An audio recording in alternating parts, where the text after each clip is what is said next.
And now it's time for IP in the news, the moment you've all been waiting for. Yes. So, Elizabeth, what is our IP in the news today?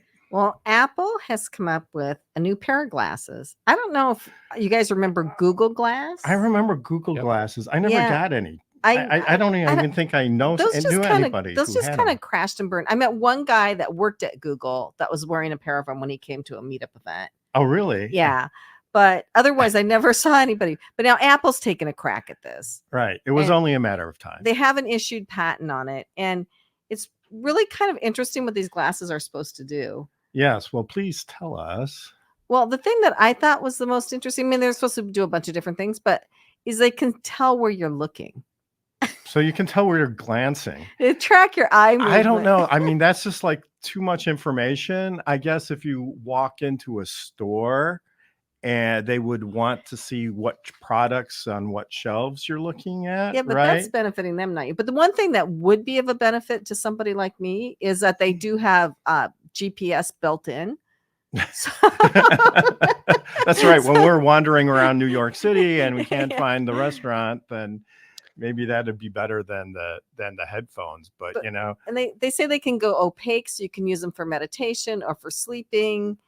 And it was just a recently released patent. Let me see if there were some other really cool things that. Well, you can use them for meditation, like they'll turn themselves off, and the glasses can detect whether you're sleeping or awake. So you wouldn't want to take these to any really boring meetings, because otherwise the powers that be would be able to detect whether you're paying attention or not. But the other thing is, the opaque structures may be used in head-mounted devices such as virtual reality goggles that have forward-facing cameras. So virtual reality goggles with cameras that capture images of the real world. So like you feel like you're walking around virtually, but it's in the real world. Anyway, I think we should ask our guests what they think about this exciting new technical development. John, you're on the hot seat again. Tell us, what do you think about this? Love it. I think, Elizabeth, what you were just talking about is called augmented reality, which is you have your reality and then they augment it. So when you're walking, you can see different things. And I saw something recently. It was this weekend, actually. There was a sailing competition on TV. But what they did is they overlaid on the water, almost like a football field kind of thing, with like they can't go out this outskirt and where they needed to go, but it was all digitally put on the TV. Like it augmented the reality of just the water and the sailboat.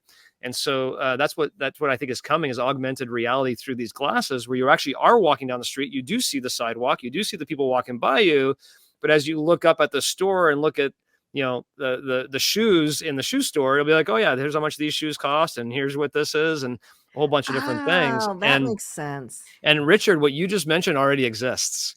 So our business, one of the businesses we have, is pretty big in the digital signage business. And what people don't understand is when you go into these retail environments and you look up at a digital sign, they actually count how many people look at it. Are you a male or female? What your age demographics are, how long you looked at the sign. Wow. That's all already in the digital signage. They already have this, who's looking at me. RM Easterly, she's been sitting there patiently, but we do want to hear from you about these new Apple glasses. I love the idea. Justin? Yeah, I love the augmented reality aspect of where these glasses are going. I was just on vacation in Japan, and I was using the Google Translate app quite a bit, using their, the camera functionality where you can just have it overlay the translations. And to be able to do that in glasses automatically based off where my eyes are looking would be incredibly useful for any traveler,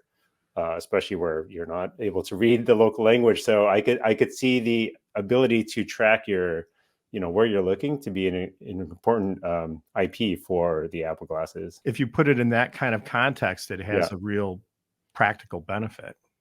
Yeah, it'll be interesting. I kind of wonder where the data goes. So I assume it goes back to Apple, and then Apple uses it to market more stuff to you, right? Or if you could what with Google, I don't know if you guys have this with Google, but it tells me where I went during the month. Mhm. and how much time I spent places and everything because it's on my phone, right? And so Google probably knows more about you than I do, right? it does. So I wonder if you're going to be able to get your data from Apple about like what you looked at and all this other stuff. It'd be interesting. That would be good.